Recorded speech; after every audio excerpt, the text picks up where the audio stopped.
Good evening, viewers. Welcome to a trade fair edition of the Business Forum. Our guest tonight is no other than Mr. Mustapha Njie, and we would allow him in a minute to introduce himself. Also with me today is my co-presenter, Mr. Njie, who's been away for some time, but we're glad to welcome you back on the show. I'll now invite Mr. Njie to introduce himself, and then we'll move on. Mr. Njie and Mr. Njie. Good evening, viewers. Thank you very much for listening to our program tonight. We have, a proud son of Gambian soil today with us, Mr. Mustapha Njie, who has done it all. And nobody needs to introduce Mr. Njie because he has really, done it all from Gambia to West to all other countries in West Africa. And we are very proud to have him to share his thoughts on the future of his economy, his particular sector where he has, excelled beyond our boundaries, and has brought back his experiences and his goodwill to see what he can contribute towards the development of the Gambian economy.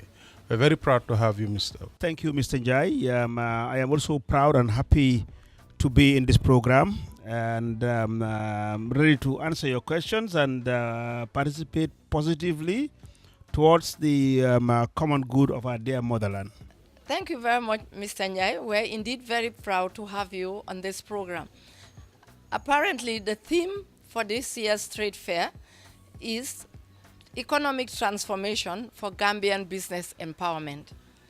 And I believe you coming on the show would really help to illustrate how Gambian businesses are being empowered. I would now ask Mr. Njie, Njie, to lead the discussion. Very humble and proud to lead this discussion, about Taff and his sojourn, and really the pioneer behind private housing in this country and beyond our source. Mustapha, what actually catapulted you to this, and what actually drove you into this area? I know that looking at your background, you were very good in carpentry when you were in high school, Gambia High School. In fact, I think you were the first to have an O-level in carpentry, and you worked with so many international companies in the Gambia at the time. What is the the whole essence behind your, passion in this area? Well, thank you very much. I mean, I know probably a lot of people have, heard about my background. My background, and I will try to summarize it. Because if you go through YouTube, probably you will hear a lot of interviews. So, hosting this interview now, it'll be nice to come up with new things. And I would like to be more futuristic. I mean, what are we looking forward to? What do we want to do? But a brief background is, when I left school, when I left high school, my passion really drove me to something technical. And I really discovered myself at a very young age, whilst in high school, as you said. And I worked as a carpenter. I worked also for international companies, namely Balfour Beatty, which was a foreign, a British firm, a construction firm. And then I worked for Luis Diaz de Losada, and then worked for COCC Construction. But generally working from the bottom of the ladder going up. My career started actually teaching in Gambia High School as a junior teacher in woodwork. Then moved over to Lamin, where the Lamin High School is now. It was called Miserio those days. And I used to teach as a junior instructor and then worked as a carpenter, and I guess that was discovering myself as an entrepreneur. But then I worked for Balfour Beatty in 1977, for about 6 years or so, and then I moved on. And from Balfour Beatty, I started as an engineer's assistant, at the very bottom, but working with trained engineers. So I was trained on the job. and did almost everything in construction. I mean, engineering, quantity surveying, land surveying, project management, and then management. By the time I left Seoul Cisse, which was about 1989, before starting my career, tough construction, I mean, I was then the assistant general manager. So really, this is a proof that apprenticeship works. So what I did was I had about 15 years of apprenticeship where I was an employee, So these days when people talk about employees' rights and who they are, I'm quite empathetic because I have been employed. I know what it feels being employed, and now I am an employer. So on a brief background, that's my background. Then I started my firm, Tough Construction, in 1990. So to date, it's about 28 years of age. And then sometime around 1998, I went into real estate development. I mean, private housing development. Reasons were that, I couldn't compete anymore on conventional construction, where you tender for jobs and everything that goes with trying to bid and tender for works. So again, as an entrepreneur, I looked for an opportunity, and which was to develop private housing, but mainly focusing on Gambians who were living abroad. There's always a demand for housing for Gambians who are living abroad, and that's how we started. We started there, and then it emerged from few units in Kololi. We then expanded into mass housing, and then mass housing in the Gambia all the way up to in the early 2000s. We started exploring outside the Gambia until about 2011, when really, if you were to say, when we hit the jackpot in Nigeria, where we have our biggest project. So as a matter of introduction, I think that's enough for now, and I'll wait for your other questions. I think you pointed something that is very crucial at this point in time in our development process, and that is apprenticeship and the willingness to be able to go through the school and the ladder. Apprenticeship is something that most people would look down on in those days. And now we're seeing that is the key to success. Because without being mentored, especially when you want to have your own enterprise, it's kind of challenging. You need people with experience to put you through and what we say, handhold you. And carpentry or being a carpenter then would be something that most people would say, I want my son to be a doctor or a lawyer and not a carpenter. But now things have changed. It's only now that we're realizing that having these skills takes you to another level that you didn't need to be in the classroom to do. So can you elaborate a little bit more on that? The issue of looking down on certain skills. It's not only carpentry. Anything that's technical, anything that you work with your hands. Generally, it's not only here in the Gambia, but generally people look down on it. But in terms of earnings, it has been proven that there is a lot of money in this. Today, being a carpenter and working on site, you earn as much as about $400 a day or more. We have taken carpenters out of the Gambia and Senegal and flown them to Nigeria to work as experts, working and earning dollars. And they are carpenters, not only carpenters, but technically skilled people. Carpenters, steel fixers, masons, painters. We took them to Nigeria. That's one fold. The second one is the issue of apprenticeship. Apprenticeship is not only on technical subjects, but I would like to quote here the wall of saying. The wall of saying is that Lord Donut Talubim, Do Don Sirinyam. And this just across the board. It's not only on technical skills. If you wanted to be a media practitioner, you will succeed better if you start from the ground. You understand how the tripod is laid, how the camera is done. You need to understand the nitty-gritties in order to be successful. So therefore, we would like to underline the issue of apprenticeship. Regardless of any profession that you are involved in, that you need to take your time and be trained, practice, build up your experience in order to be successful. The government cannot provide all the jobs, but the private sector is there to create platforms that can help young people and anybody who wants to be an entrepreneur to begin to create employment so that we minimize the number of employment in this country. Mustapha is more futuristic that and would want to really expound on really where do we go from here. And I think in this new dispensation that everybody, wants to call it or calls it, a lot of expectations, are there. How do we manage these expectations? Where do we see the Gambia heading to? Focusing on your own area, one, and generally your view of the Gambian economy and what really should be done, to be on the right path.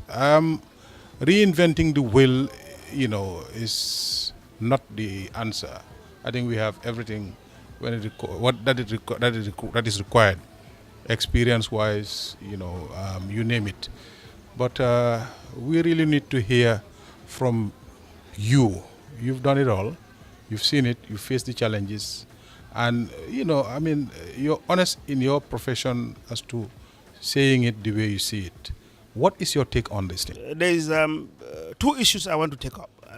I will start generalizing and then probably focus in my own sector, which is real estate development. I think generally, as a country, there is time that we work on a long-term national development plan. I think planning is missing for a very long time. The government of the day has the national development plan, which is really short-term. I think it's for 3 years. That's not enough. We need to be thinking ahead. I would like to see, consultations done at a very broad base, probably have a national conference, for example, and look at every sector and try to think where we want to see our country in the next 20 years, in every sector. I'll give you a simple example. Today, all of us, when we drive between the traffic lights at Kairaba to Brufut, it's taking us probably as long as probably 45 minutes or an hour or so. And all this really happened under 1 year. But again, people are now complaining, we are surprised, oh no, there's traffic jam. But this is bound to happen. The only reason why this can be elevated is it's by making sure we plan ahead. We know the population growth. In general, in Africa, population growth is about 3% per annum. So the population of the Gambia, if it is today 2 million, in the next 30 years or more, a little bit more, will double. But the land will not double. So I think there is the need, and this should be very urgent, that there should be a broad-based consultation across the board, across the country, all the sectors to be involved. So we develop a blueprint that we will all decide where we want to see this country in the next 20 years. So regardless of any government, at least we will have a blueprint that will be respected, so we know where we want to be. I mean, places like Dubai, they have things like this. So you will not be surprised that tomorrow somebody just comes and open up a road. It was all planned. There should be a national road plan, a roadmap done. The port, I'm sure they have a master plan. The airport, should have a master plan. Real estate should have a master plan. Banking, every sector should have a master plan, but it should be done at a national consultation level. So that's one. Two, I'll be more sector specific because that's my area, and that's in the area of real estate development. Now, real estate development, there is a demand. There's a huge demand. I mean, if you look at the fair today, the number of real estate companies or businesses are much more than ever. If you listen to the radio, you will hear a lot of real estate companies advertising for their businesses. I think the government needs to move fast and regulate this sector. From our experience, a lot of people are losing their life savings, because so many companies are coming up They are not regulated, and monies are being sent around.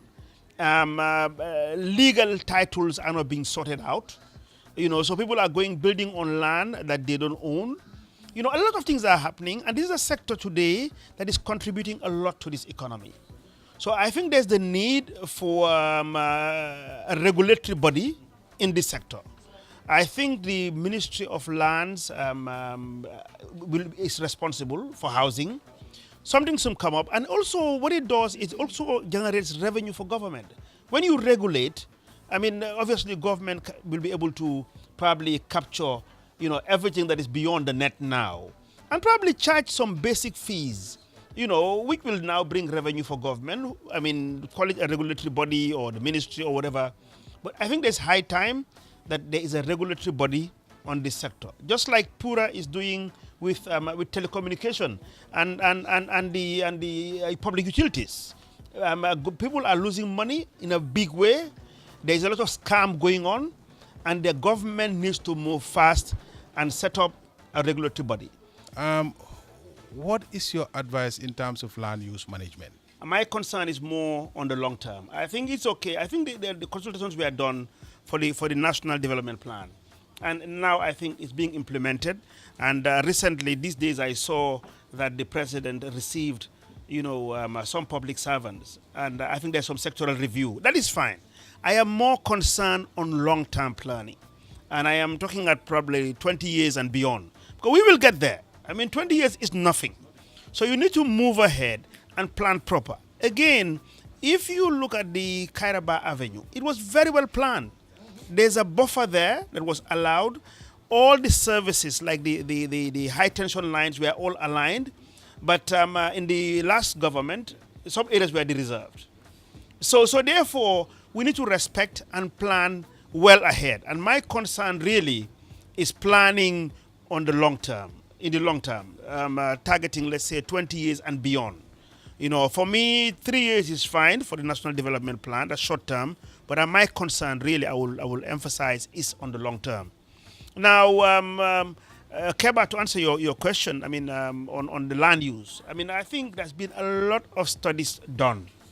There are experts. Who can be utilized, to come up with solutions to this.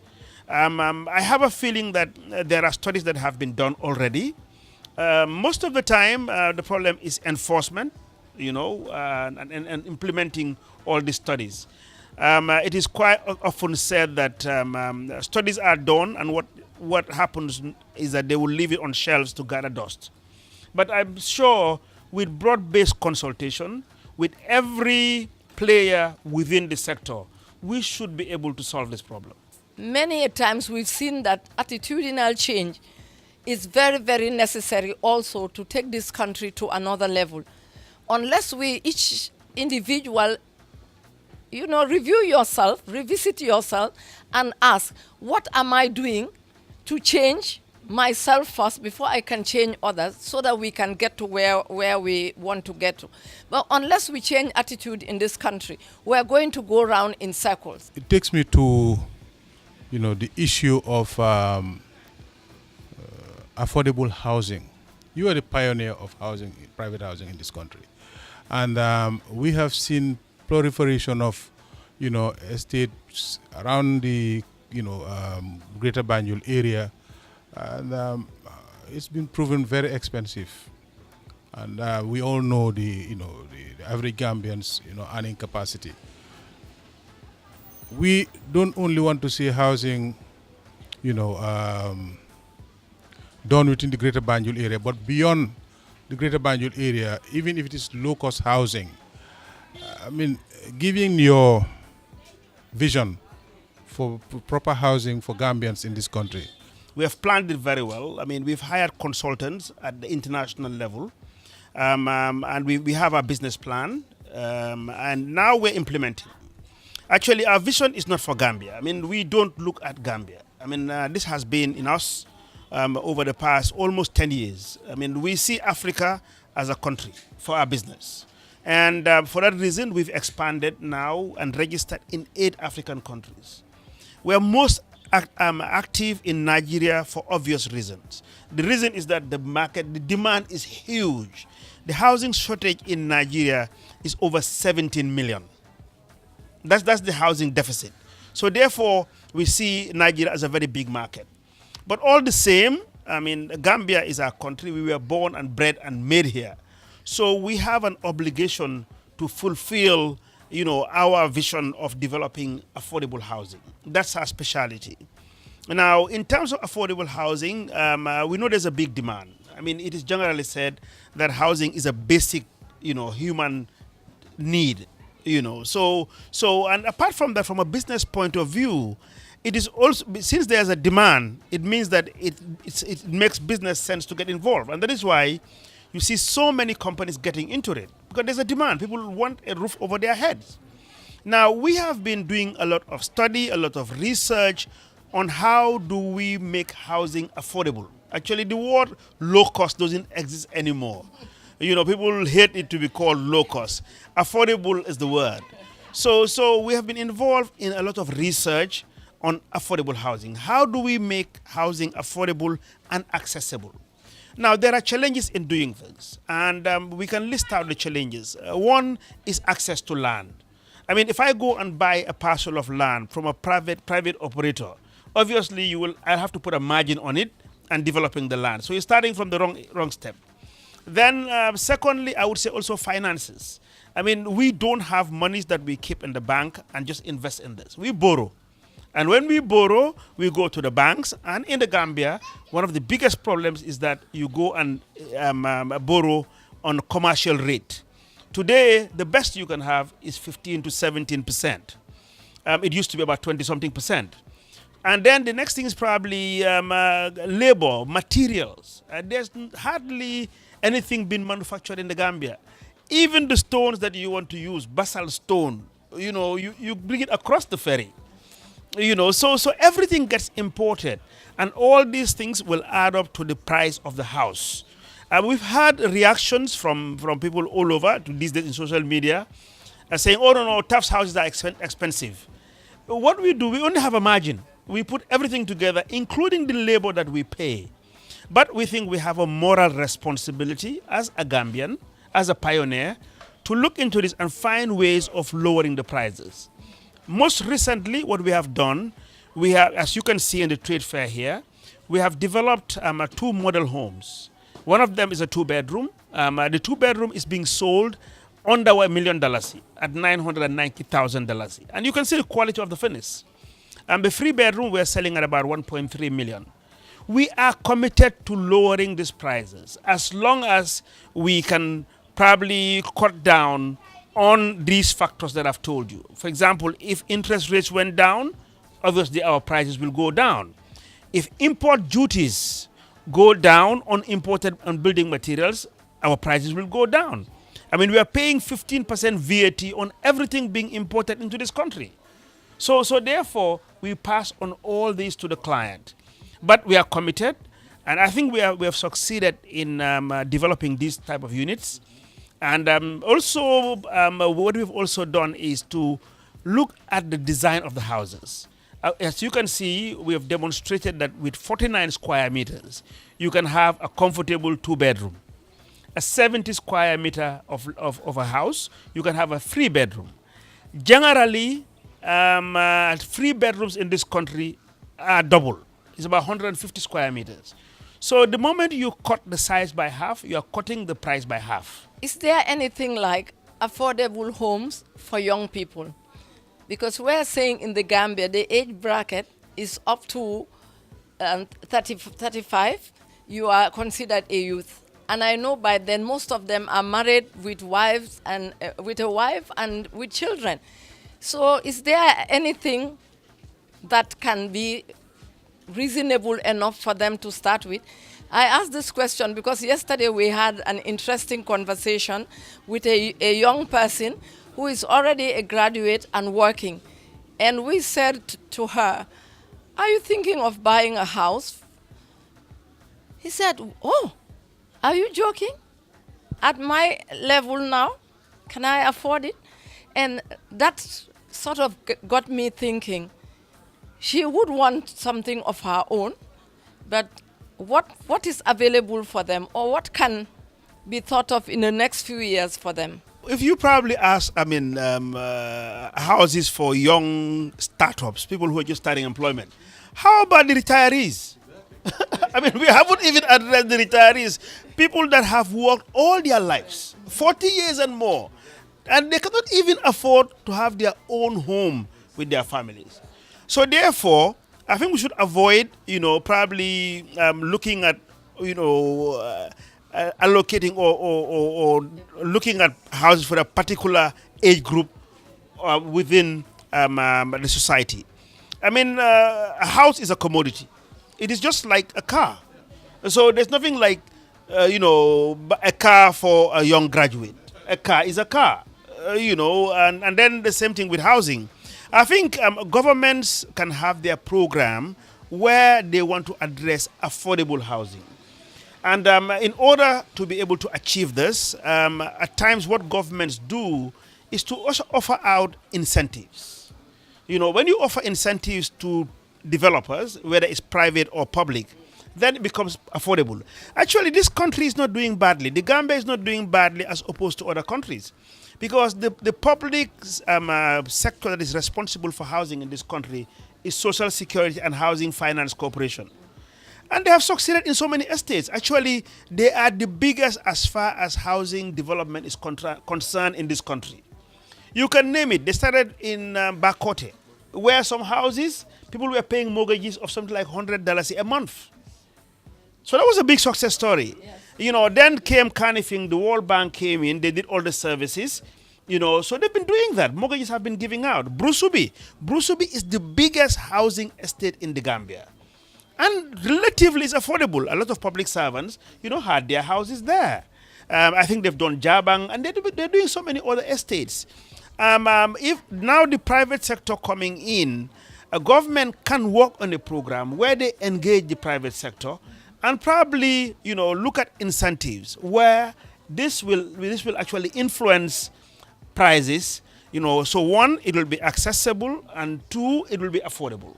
But also we know that you've been supporting young entrepreneurs. You've been mentoring them. And it's so amazing because before when earlier for a big business person to link up with a young one, it was so difficult because you see it as, that guy up there and me here.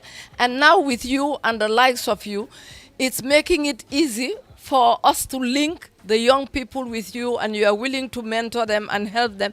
What's your take on this for the future? And how would you encourage others to do the same that you are doing? And I'll again quote you in Wolof. Wolof saying there says, Su nyai di hala yon domiata. And in Wolof, nyai nyai la reina ba pare. So really, I am who I am in this country. It took me about 40 years to be where I am. There's a limit to how much I can grow as an individual. So any progressive citizen should be thinking like this. You get to a time in your life where, as an individual, you are really, to a certain extent, insignificant. Because we're going down the hill, whether we want it or not. The moment you cross 60, you're going downhill. I mean, physically, size goes down. Your appetite, your hearing, your vision. This is a natural phenomenon. So the reality for me, I call it the last quarter of life. The last quarter is between 60 and 80, and I have two things that I concentrate on now. One is my responsibility to my religion and my Creator. That's one, I give it a lot of attention. And secondly is my legacy. What do I want to be remembered for? And you need to invest on it now. And the only way I can invest on it is to support and mentor the younger generation. Now, this is started with my own business. Actually, my business is structured around young kids. The average age in my business today is under 30. That's my average age. So if you're looking at the future, in developing the future, you need to invest on your human capacity. I mean, I will not invest on somebody who's 50 because in the next 10 years, he or she will be retired. So if you want continuity you need to invest in the young generation. Apart from that, not only my own business, but as a country, I mean, I'm quite passionate about this. My foundation has been set up. Under my foundation, you have seen TAFCON. We have done a big conference last year, which was very successful, where we encourage young Gambians, both home and abroad, to pave the way for them to be successful in anything that they're doing. And I think that's, again, a moral responsibility. We are doing it not because we want to have a name out of it, or we're not doing it because we want to, gain financially or any other influence. But I think it's a moral responsibility. And these are the things that complements personal success. If I have been successful as a Gambian, I think I need to look back and say, okay, in my success, what have I contributed that will leave, to tell my legacy? And that is why we support young people. We mentor them, and we will continue to mentor them as long as we are around. I want your views on the trade fair and what it is for you that convinced you to come and put up such a beautiful edifice that everybody is talking about in town. People come in and the first thing they tell you, where are the tough houses? Next question is Guy Tough. If I'm right in quoting the figures, $300 million investment. Level of employment to be created or generated, immense. What impact do you think Guy Tough would have on this economy upon completion? And also, this project, I believe, should have been history by now, and we all know the genesis of it. And really, Mustapha, I want you to, tell us what you think the impact of, Guy Tough would be at the airport when it is done. First, I would like to compliment and really congratulate GCCI. I think everybody, not only nationally, but even at the international level, people have seen how better an organization you have done. Secondly, the level of the number of participants and also the quality of the participants. There's no doubt that you have done extremely well. There is always room for improvement in everything that you do in life. But I think you have scored a distinction. Distinction doesn't mean that it's 100 over 100. But I guess probably if you score 80 in an exam, it's a distinction. I think you've done extremely well. We would like to commend you and your bosses and your staff for a job well done. I think the job has been very well done. And now asking us the question about us and the trade fair, when I learned about the trade fair and given the new dispensation, I called in my staff and told them, look, we are going in a very big way. And this is based on our vision and how we work, what we believe in. I have once had a business in Dubai. We have an office in Dubai. And I am inspired by Sheikh Mohammed, the ruler of Dubai. And I'll tell you what happens in Dubai. In Dubai, whatever they do, they break their own record. They don't compete with the rest of the world. They compete with themselves. And that's what we've adopted. I always tell my staff that you're not competing with anybody outside of yourself. When you do, let's say if you're running a race and you score 100 meters, let's say 9 seconds, the next time you run, you need to break your own record. And that's what we do. You can tell that what we've invested here is much more than any investment we have ever had in the trade fair. And I will reveal the figures. It costed us, and we paid GCCI just for the 20 stalls. We paid, is it 20 or 10? Something 20 stalls. We paid over $200,000 just for the stall, the land, and then in erecting this and all the furniture costed over $2 million. So we are very bullish in our business. We think we are at a level where we are a market leader, not only in this country, but in Africa and globally. So whatever we're doing here, we do know that it is being distributed outside through social media or the internet. So therefore, whatever we're doing, we're not only trying to market ourselves at the national level, but we are marketing ourselves at the international level. I have had comments, because we post this on our website. We post on our website. I post it on my personal page. I mean, I have a big following on LinkedIn. And I've seen the comments. And we followed everything from day one. If you follow me on LinkedIn, from day one when we were marking this, we marked the date. And all this was built and finished within a week. So really, that is what motivates us in building this up. And yes, we think we've had a very good impact. And that actually comes back into business. People now know that we can offer, this quality of houses, which is affordable. So that's on the trade fair. Now, Keba, on your question about GAITAF, if you want me to go back memory lane, I know you love going back to memory lane because I think you suffered through this. Actually, Keba was the CEO at GAIPA, at GAIPA or GIPSA at the time, and it was an international tender. We bidded for the job. Actually, I remember when the pre-qualification was done, it was only 5 of us, 5 international developers. I was the only Gambian who submitted a bid.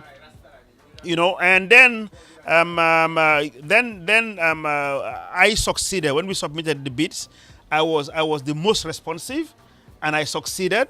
I think the committee at the time and the staff went through a proper valuation endorsed by the World Bank, and we were the winner. But that is history. We were never awarded the contract. Yeah. So it was negotiated. They should have handed over back to me, and this was in 2009. But anyway, that's history. I mean, I am a very faithful person. I am a strong believer of destiny. Allah knows best why it happened.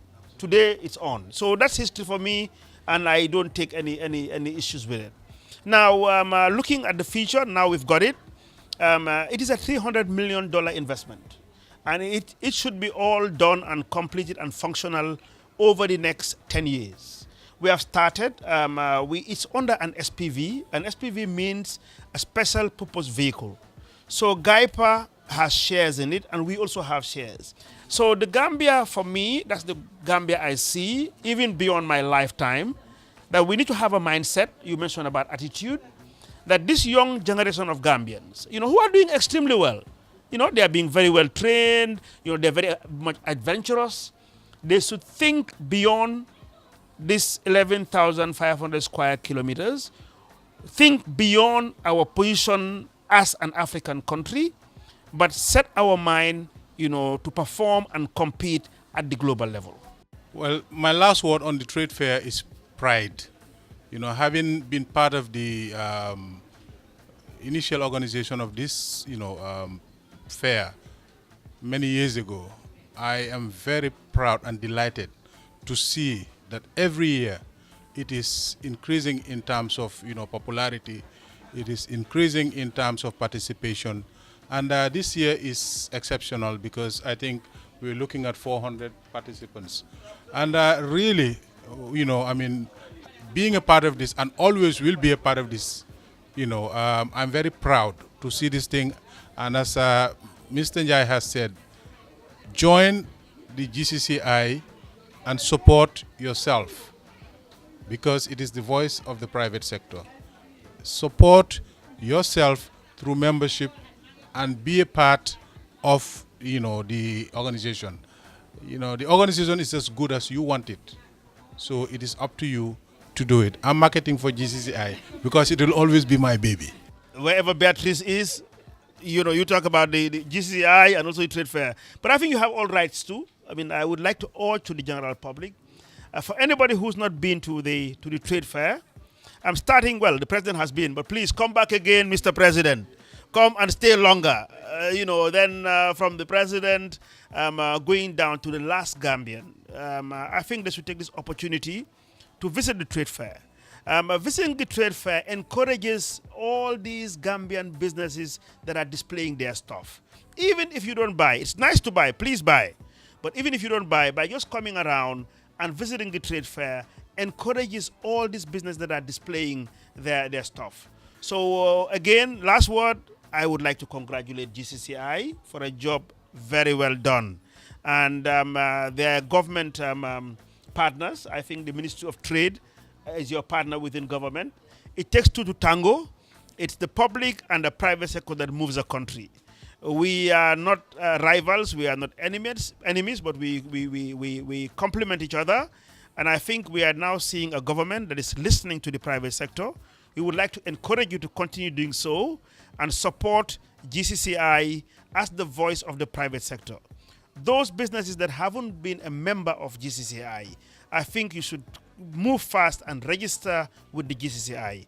They are the official voice of the private sector, and with them, they will help, to move your businesses and lobby government for positive policies that will have a direct impact in your businesses. So, Keba and Beatrice, thank you very much. Thank you very much. We are indeed very proud to have you as a Gambian, and following the theme of this edition of the trade fair, economic transformation for Gambian business empowerment. I believe we couldn't have done better.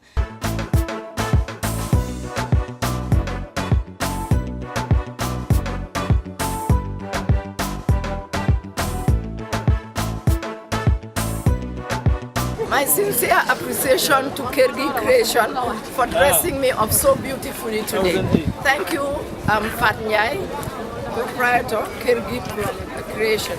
But well, viewers, this has brought us to the end of another edition of the Business Forum. We're talking to you from the Independence Stadium, where the trade fair has gone over a week, and you have at least another week to go before the trade fair ends. So please come. I'm your host, Beatrice Mboj, saying thank you and good night.